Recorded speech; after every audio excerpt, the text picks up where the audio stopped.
مرحبا بكم متابعينا الأوفياء. باش يجيكم غير جديد اضغطوا زر الاشتراك وفعلوا الجرس باش توصلكم الفيديوهات أول بأول. جيل وردنا قبل قليل إعلان رسمي من الاتحاد الجزائري لكرة القدم الفاف. اليوم لنتابع التفاصيل واضغطوا لايك للفيديو من فضلكم. أعلن رئيس الاتحادية الجزائرية لكرة القدم الفاف وليد صادي نيته في الترشح لعهدة أولمبية جديدة للفاف. انتخب وليد صادي رئيسا للفاف شهر سبتمبر 2023 خلافا لجهيد زفزاف الذي استقال من منصبه منتصف شهر جويلية 2023.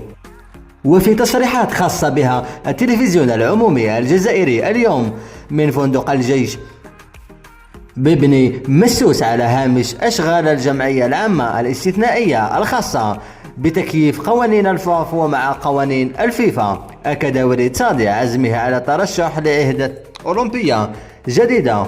وفي الأخير شاركونا آراءكم وتعليقكم بخصوص ما يقدمه رئيس الفاف الحالي وليد صادي مع الجهات الرياضية الجزائرية.